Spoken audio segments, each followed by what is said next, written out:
Hi guys, it's Kelly here and I'm back with another video. Today's video is featuring this new set from Honeybee Stamps. This is called Sending Christmas Joy, and this is my newest illustration for them. So I'm super excited about it. I think it's a really versatile set. So we're going to make 3 different cards with it.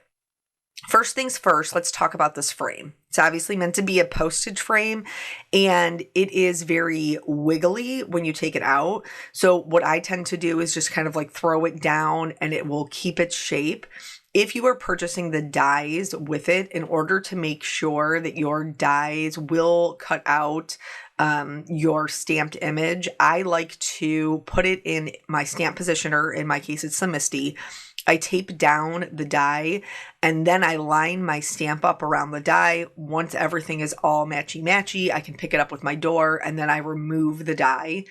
If you don't like purchase the dies or you're not worried about cutting it out with a die, then you don't even have to worry about that step.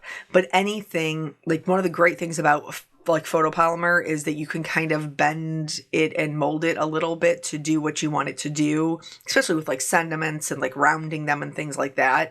But it can be a little bit tricky when you want to make sure that you're getting the correct shape. So I did end up stamping 2 of these for 2 of our cards. And I'm just using the Intense Black ink from Honeybee because I am going to be coloring with my Copic markers. So that's safe for alcohol markers. So I stamped one side and then I flipped it and stamped the other.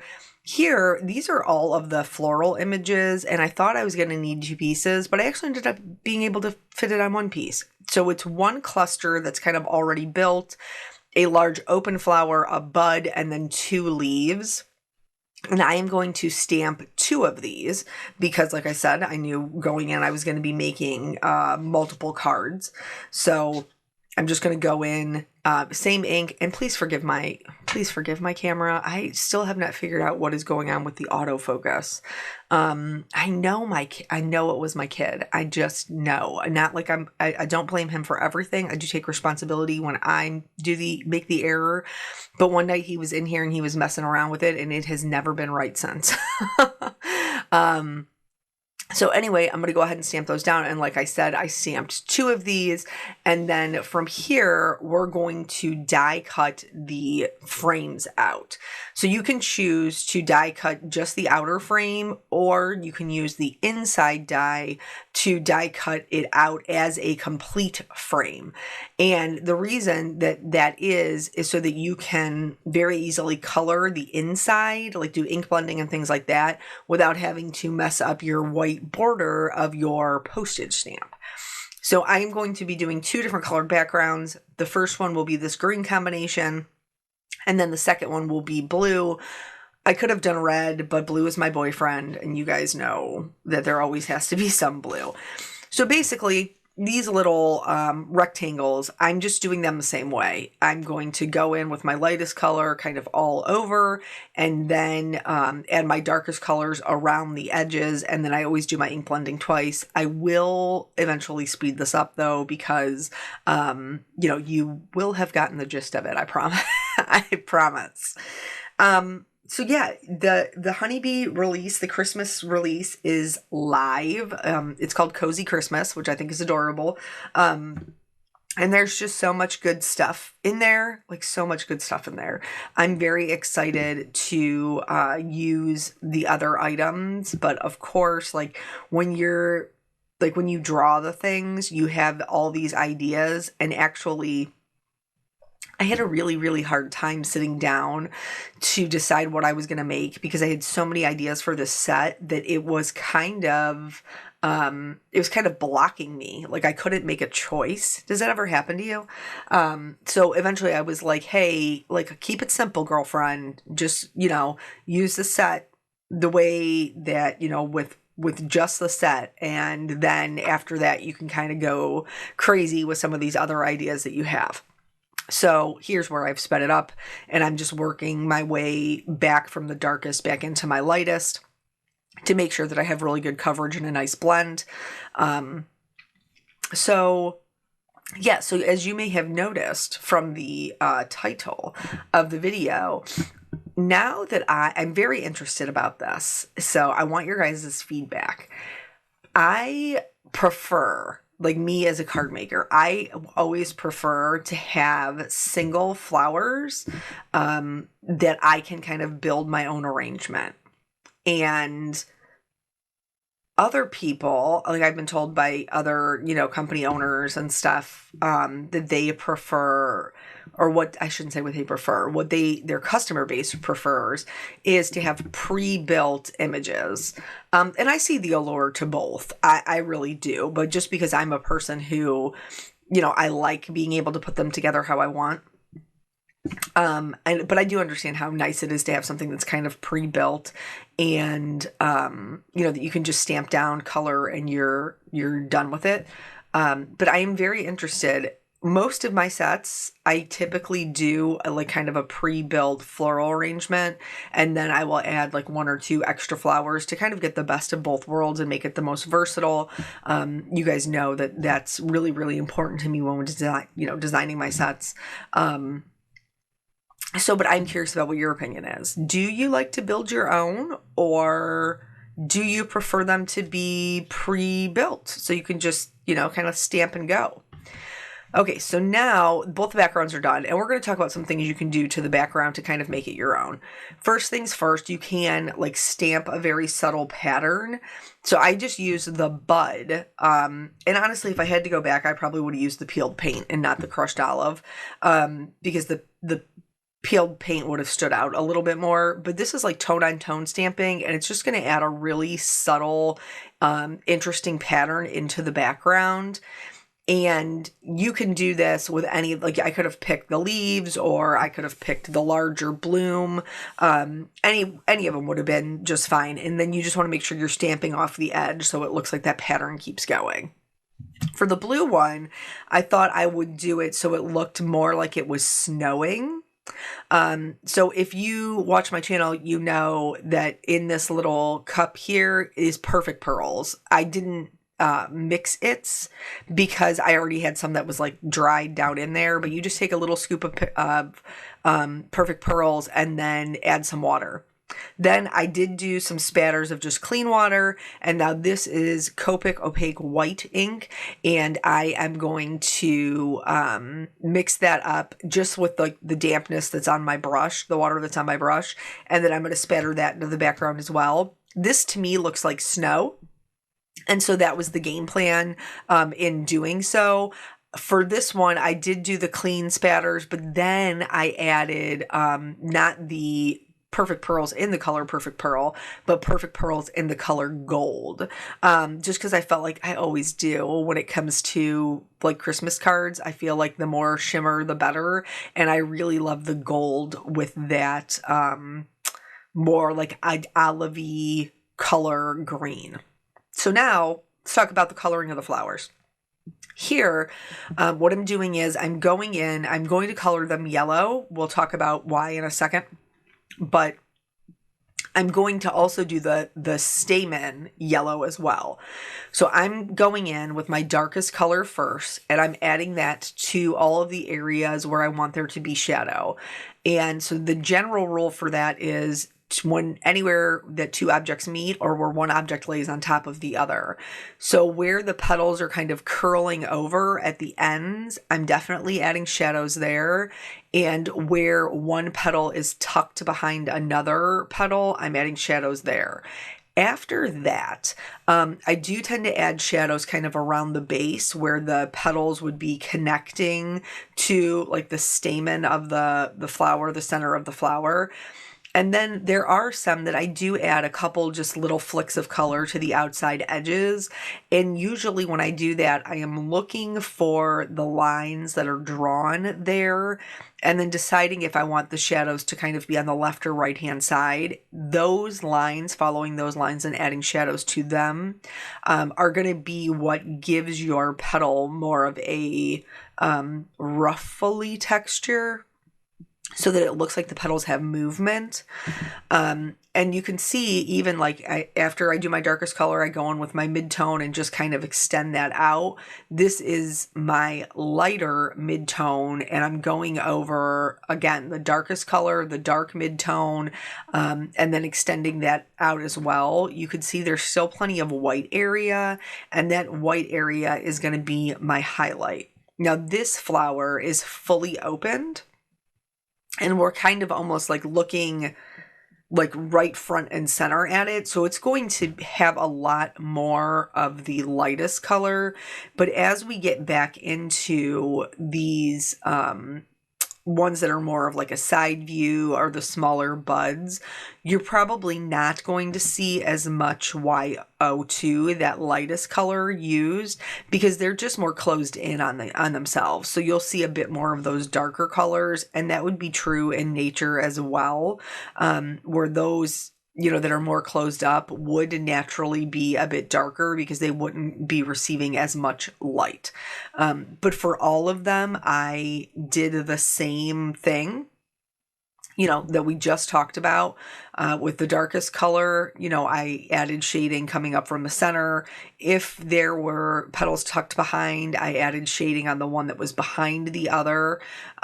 If there was some areas on the edges that looked like they needed, you know, they could benefit from a little bit of shadow, but otherwise, you know, mostly, you're going to see those mid-tones.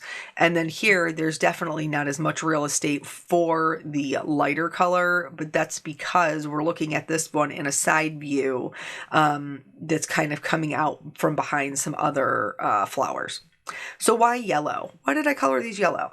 Because when I drew, like when I was looking for what kind of flowers that I wanted to draw for the Christmas release, I do think that you see kind of like the same, just 2 or 3 flowers for winter,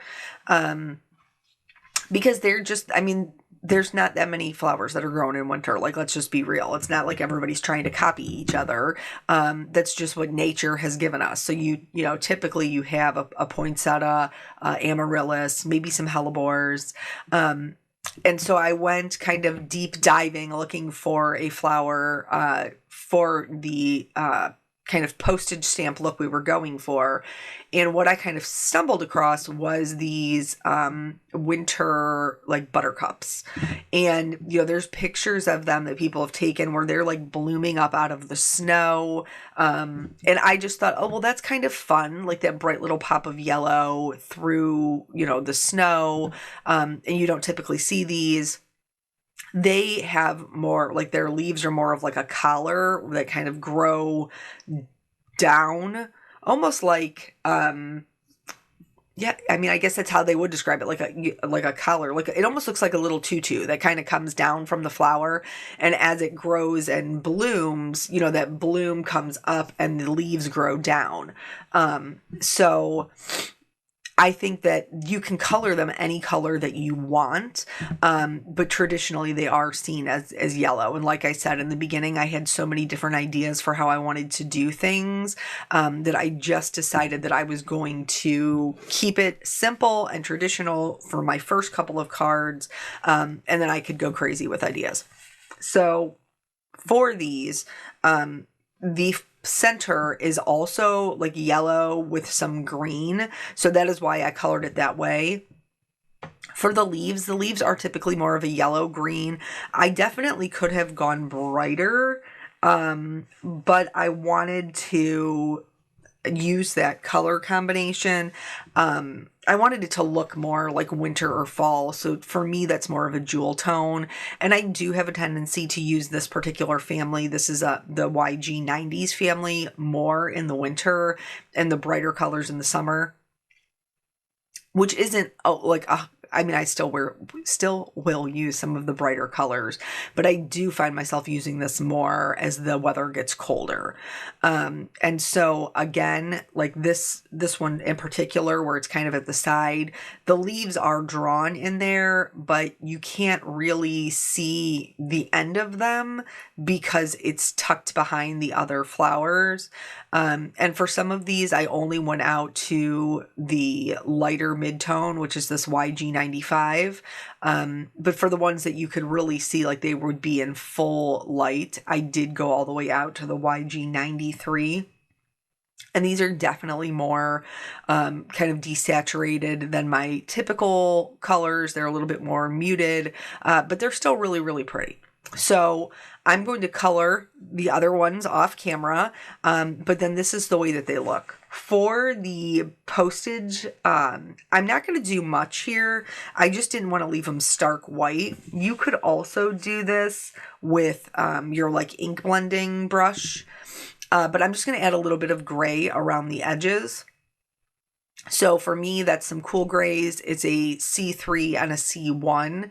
That is why I stamped them in that Be Creative Intense Black ink. There, I'm just pointing out like that I got a little fingerprint on it because of the ink that I was ink blending with.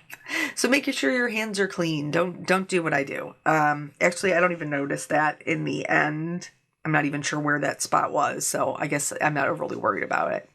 And then here you can see how that will go, how that adds just a little bit of shading to it. For me, because I do like everything to kind of be matchy-matchy, I am going to blend in this edge, as well as the edge of the stamps, once they get to the background that they're going to. So, it's been kind of crazy weather around here. I'm not sure what is going on, but we have had, like, it was really warm in the 70s. I told you guys, like, we were having an Indian summer. And then it was more traditional, it was like down into the 40s and 50s, which for Ohio is totally normal. But like today is a high of like 65, and I think tomorrow is supposed to be a high of like 71. But then you know what's happening? They're calling for rain on Halloween. Like, come on. It's the only day in the week that they're calling for rain on Halloween. Just Halloween. That's what they're doing. So here what I'm doing is I'm just kind of messing around with the extra pieces to see what kind of arrangement that I will like. The one on the left is the one that's kind of pre-built, and so I don't have to worry about it. This one, so basically, long story short about the arrangement, you can use the two flowers and the leaves by themselves and make your own arrangement, or you can use the pre-arranged image, or you can do a combination of both. And that's going to be our 3 different cards. So for this one, we're kind of making our own arrangement, and with the 2 larger blooms and a smaller bud.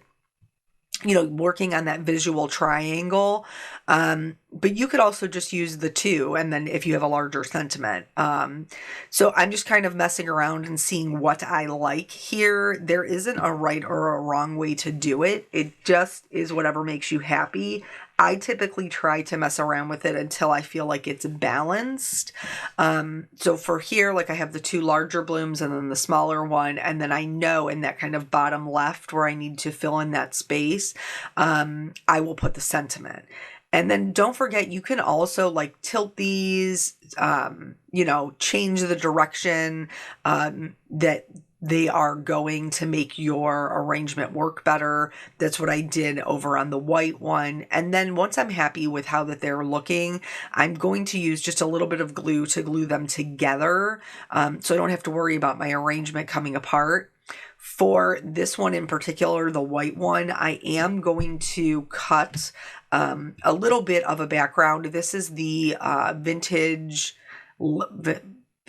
layering frames, I think is what it's called. I use it all the time. Like, it's such a good one. I use it all the time. And this one is going to be actually not a Christmas card at all. So that way you can see that, even with the sentiments included, there's some Christmas, but there's others that you could just use the pretty floral images for whatever kind of card you were trying to send. So anywho, they're only calling for rain on Halloween. which is such a bummer. Like, it's going to be warm and during the day. I doubt it'll be that warm at night though, because once the sun goes down. But basically, it's just supposed to thunderstorm all day on Thursday. Like, what a stinking bummer.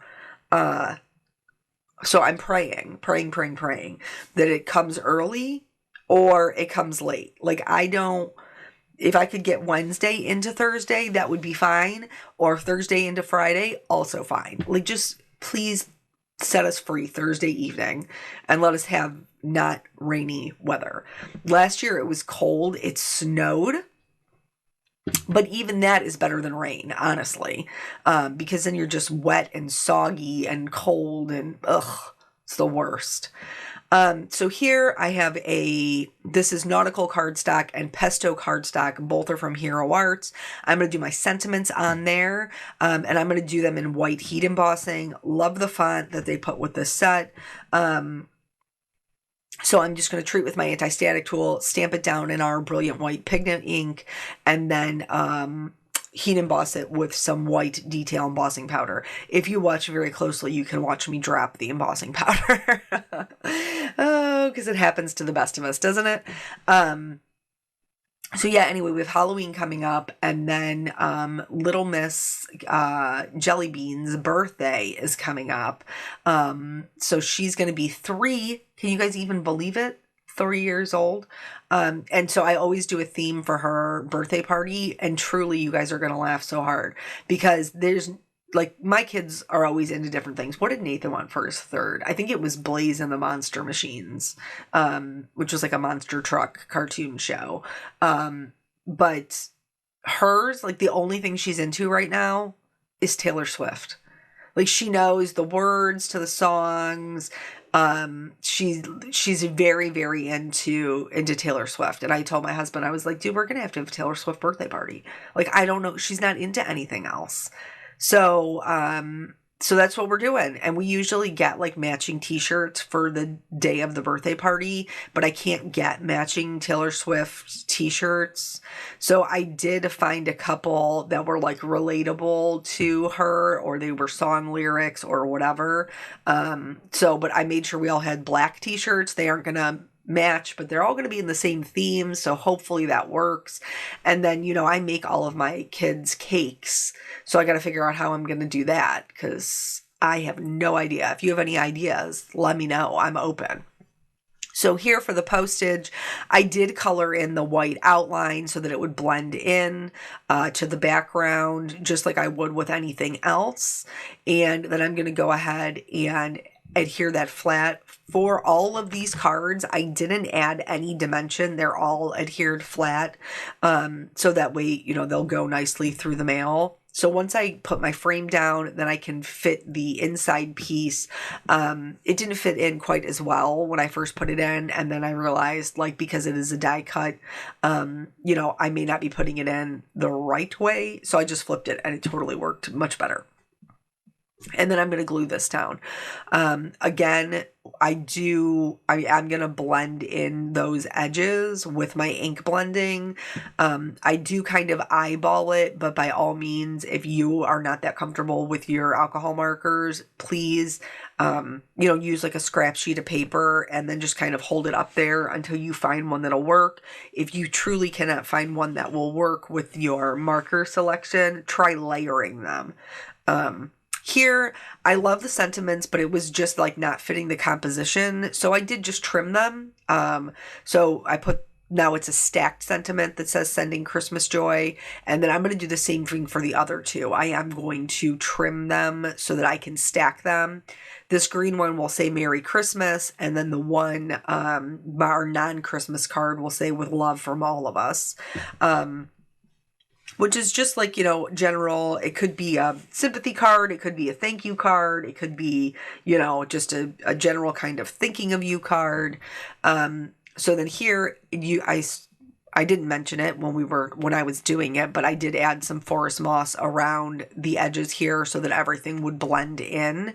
And I'm going to do the same thing. I'm going to put the frame down flat. My flowers have already been glued to my center and the edges have already been blended in.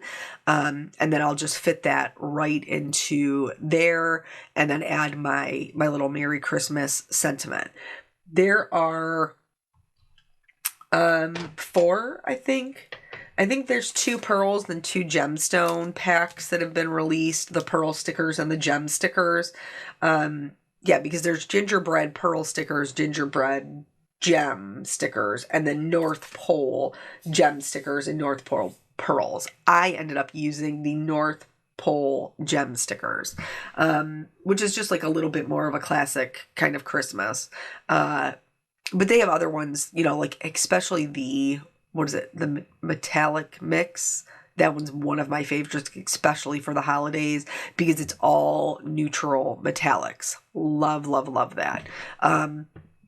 So here I have put down that layering frame, and again, it's white on white, but it's enough to add some interest to the background, and then I can adhere my floral arrangement and stack that sentiment. Yet again, I chose to put it down there on the bottom, just because I didn't want to cut off like the middle of my floral bouquet, I guess. It seemed to make the most sense to put it down there at the bottom.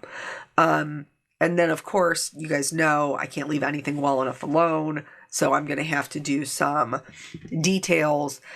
I just did some little highlights along the stamen for the flowers with my white gel pen. If you have the snowy background like I did on the blue one, you could also go in and add some bigger circles, bigger snowflakes with your white gel pen. I added some shimmer to the flowers, and then here is that North Pole gem sticker pack I was talking about. For the blue card, I did use the blue gems, and then for the other 2, I used the more kind of neutral brown bronze ones, but like a pretty gold would look really great here too. And then I always try to put my gems to like fill in the gaps and lead the eye, and I try to do them in odd numbers. Sometimes that works out. Sometimes it doesn't. But regardless, this is all 3 cards. I hope that you will check out Honeybee's new release. I am looking forward to hearing your feedback. Thank you guys so much for joining me. I always appreciate your time, and I will catch you on the next video. Bye.